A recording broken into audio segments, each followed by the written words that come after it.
Hey there, friends. It's your Bad Couch Guru, Lindbergh, with the Health and Fitness Motivation Podcast. And today, oh my gosh, you guys, today I have a guest. Can you believe that? Today I have Natalie Avenell from Melbourne, Australia. And Natalie and I actually connected through Clubhouse. And I wanted to bring her on because she has a really unique role and working with folks who are older and aging. And I'm going to hand it over to Natalie and we'll just dive right in here. And so we'll keep the suspense going. So first of all, Natalie, welcome to the podcast. Thank you so much for having me, Lynn. It's my pleasure. Welcome from Melbourne. Welcome from Melbourne on Wednesday, and it's Tuesday here. I love it. So Natalie, first tell folks what it is you do, because I was fascinated by it. Mm-hmm. I help people share and save their stories.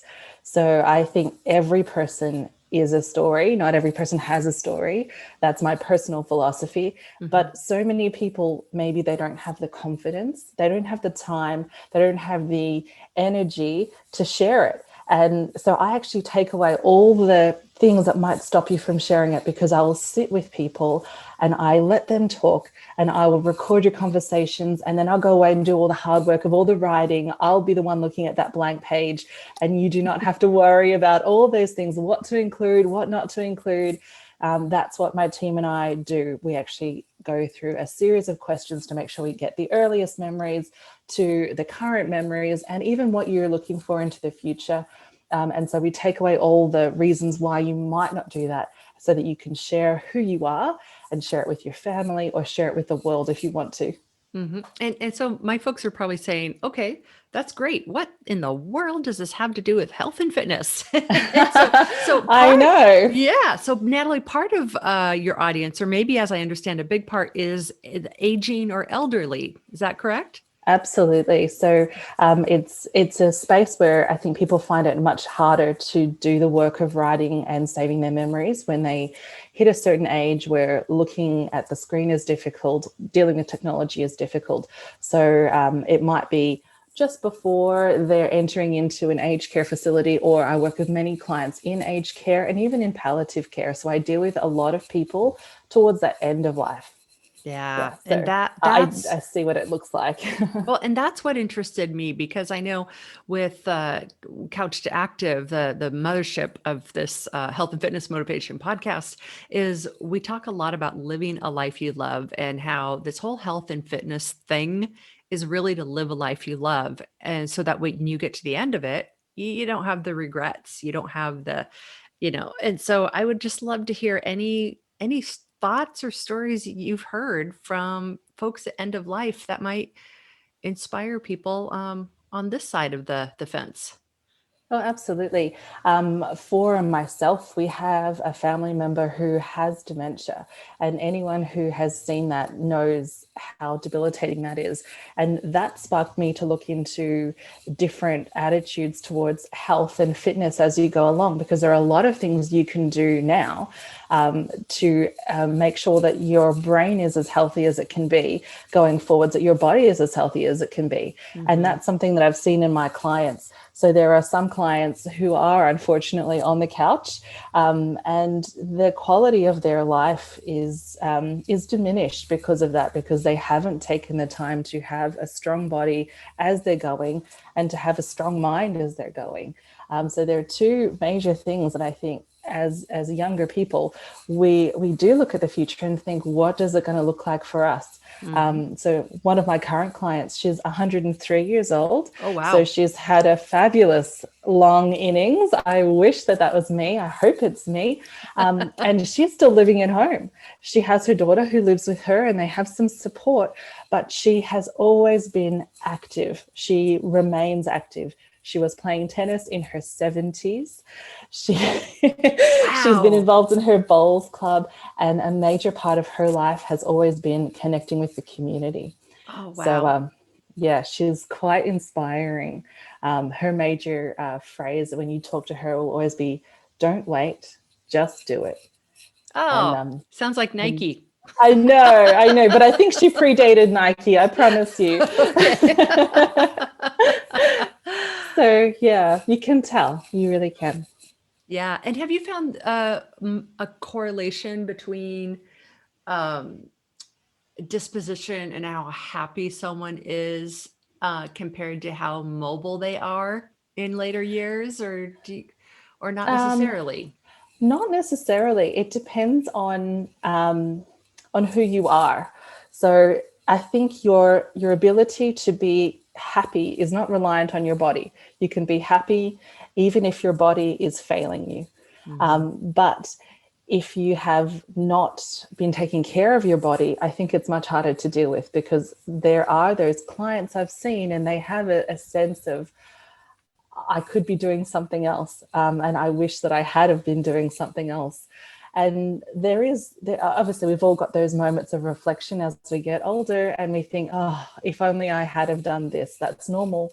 Um, but yeah, I think you can be happy with whatever type of body you've got, whatever your situation is. Mhm. But to be physically active, you maintain a connection that's not possible if you're stuck inside your home, or if you're stuck inside a room. To Mhm. be able to get out and connect with other people changes people's Mhm. disposition and gives them a reason and a hope in the day.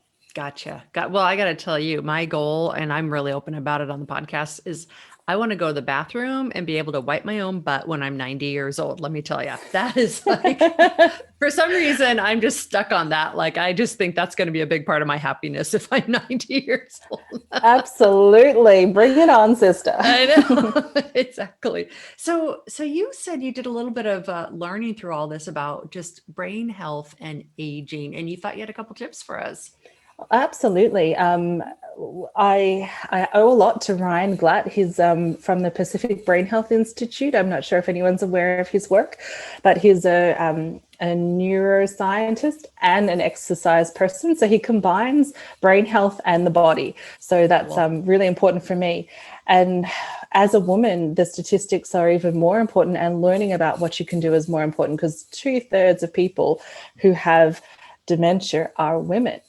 They don't Oh, know why at wow. the moment, but it is 2/3 of people. And in 2020, that's 5.8 million Americans. I'm in Australia, so that stat isn't about me, but that stat is relevant. That's a 5.8 lot. million. So two-thirds, so two out of three have Yep. dementia. So we're either outliving these men or we're just breaking down because of multitasking and gajillion things. Yeah, Who that's knows? right. How fascinating. Exactly. Okay. Okay. Yeah. Tell me more. Tell me more. So there are some things that you just, this is your genetics, this is your history. We've got someone in my family, I can't change any of that, but Yep. your brain health can be impacted by choice. And that was so empowering to hear that um, taking care of my blood pressure relieves the pressure on my brain. And my brain is the source of my memory, it's the source of who I am. And if I can keep my brain healthy, I'm still me, no matter what else is going on. So taking control of your blood pressure, making sure you've got the right variety of diet. So you've got to take care of your omega-3s and your B12s and all of those things you can choose to do, which is really quite exciting. We don't just have to go down a path that's predetermined. We can actually impact it. There's there's interval training. So interval training is good, and strength training is good. These things that keep your body fit and active, all the things you think, oh, okay, they're good for my body, but you know, I've got my partner, I'm comfortable in myself. Fabulous. Be comfortable in yourself. But beyond that, there is a lifelong series of benefits that are going to flow from taking care of this vessel of ourselves. You Mm-hmm. know, so there's a lot of really interesting research done about that, and I'm very passionate for anyone who's supporting people in whatever stage of life, whatever their physical body is.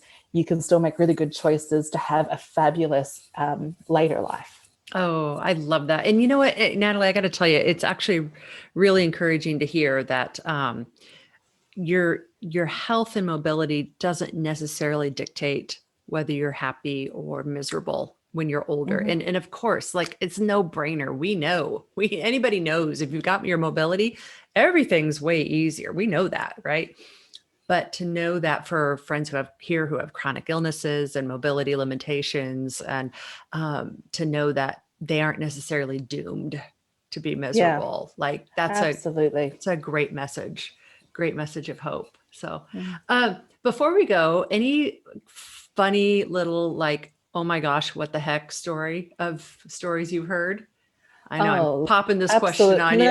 No, no, absolutely And loads. it can have nothing to do with exercise and health. I don't care, Okay, sure. but One of the funny ones, I had a lovely lady, and when she just finished having her children and they'd all gone to school, and her dad said, you know, I can get you a job at the factory that I work in. He'd been a laborer his whole life. So she turns up for this job. It was a tea lady. No problems. She can do that. It works in the school schedules. Perfect. Goes in for the job. They say, oh, that's pretty good. Someone would like to meet you. And she's like, okay, no problems. Goes around the back and sits down with this gentleman she's never seen before. And he starts pulling out all these implements and says, have you seen this before? And she's like, no. How about you try using it like this? He explains all these things. They go for about 20 minutes. She has never seen, never touched, never used any of these technical equipment that she's holding. And she's like, look, I'm not sure what this is about. I came here for a tea lady job. And he's like, well, actually, I'd like to offer you a job. And she's like, what do you mean? I don't know anything about what you're talking about. And he's like, well, I'd like you to be an atomic inspector. an atomic inspector. I An don't even know what that atomic is. inspector. It's to, well, anything with the word atomic in it, you've got to be a bit worried, don't you? I know, exactly. But she was phenomenal. This lady, she did take the job, and they trained her from day one. They said, he saw your hands, and something about her hands made him realize that she had the kind of touch that was necessary to understand how to use these implements. So she went in for a tea lady job, walked out with an atomic inspector job. And this was back in the 40s. And she ended up earning more in her salary than many men, which was almost unheard of. Yeah. She got awards from governors and all sorts of things. It was crazy. And I'm like, gosh, I so love that was that. a really fun story. I absolutely love that. Oh, thanks for sharing. No, never mind that tea. We're going to hire you a tea lady to serve you tea. Absolutely. Oh my gosh, I love it. Yeah. Well, Natalie, thanks so much. If folks want to get a hold of you or learn more about what you do, where do we send up? I have a website. So it's www.telegramsociety.com. telegramsociety.com. Folks, we'll put that in the show notes also. And Natalie, oh my gosh, what an honor to meet you. This has been just fabulous. And I love just hearing about end of life. It's good to be reminded. So what you're doing is great work. Mm-hmm. Oh, thanks, Lynn. I hope everyone has a wonderful day. Get off the couch, get out and about, connect with people, and have a wonderful, wonderful life. Thank you, Natalie. Right now on Couch to Active, you can get a personal training bundle, which is our best value ever, where you get to work with me and a team and get your active lifestyle up and running. Head on over now to couch2active.com. That's couch2active.com.